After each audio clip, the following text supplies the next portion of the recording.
हम जानना चाहते हैं मनोज जी कि आपका बचपन गुजरा कैसे। सर मध्य प्रदेश में एक ज़िला है मुरैना, चंबल का एरिया है। जी हाँ जी। और वहाँ पे एक तहसील है जौरा, उस पास में गाँव है बिलगाँव। मैं बिलगाँव का रहने वाला हूँ सर। और ये जो क्षेत्र है सर चंबल, वो क्षेत्र थोड़ा-सा पढ़ाई के मामले में और बाकी मामलों में उतना आगे विकसित नहीं कर पाया जी था। जी, चंबल का नाम सुनते ही सर डाकू वगैरह इनका नाम याद आने लगता है कि नहीं।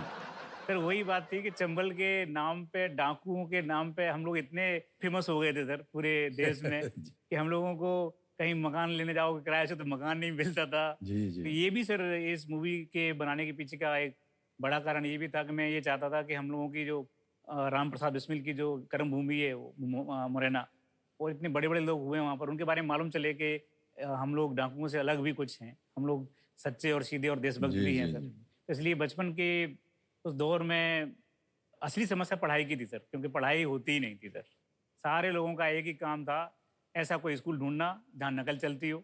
नकल ऐसी चलती हो कि आपको बोर्ड पे लिखा-लिखा के कराते हों, ओहो। और वहाँ पर 12th में पास होना है।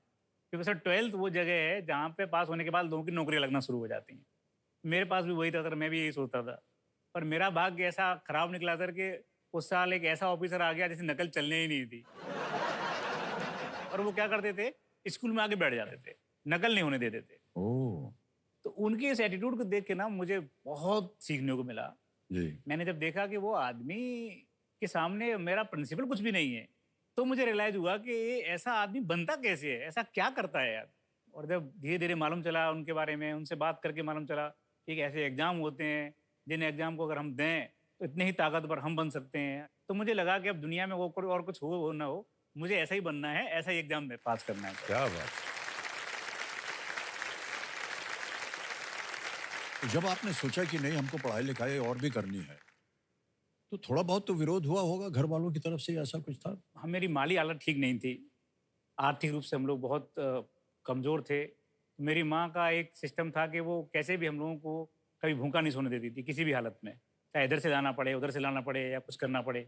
जब मैंने तय किया कि बाहर जाना है, तो मेरी माँ, मेरी दादी, मेरा भाई, ये सब लोगों ने ये बोला कि तुम जाओ, तुम चिंता मत करो यहाँ की।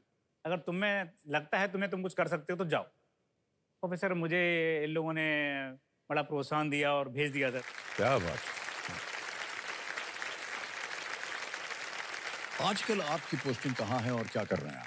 सर मैं महाराष्ट्र कैडर का आईपीएस ऑफिसर हूँ सर, और महाराष्ट्र में अलग-अलग जगह पर मैंने काम किया है। एक सर्टेन टाइम पर हम लोगों के लिए 5 साल के लिए डेपुटेशन करना बहुत अच्छा होता है करियर के लिए। तो हम लोग कभी सीबीआई जाते हैं, कभी आईबी जाते हैं, बीएसएफ जाते हैं, सीआईएसएफ जाते हैं। तो ऐसा ही एक ऑर्गेनाइजेशन है सर सीआईएसएफ, ये केंद्रीय औद्योगिक सुरक्षा बल है सर। तो इसमें मैं अभी आईजी हूँ सर, इंस्पेक्टर जनरल हूँ। वाह क्या बात।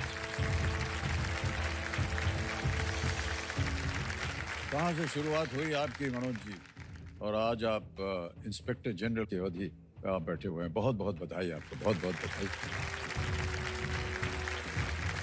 कंपेनियन के रूप में आज आप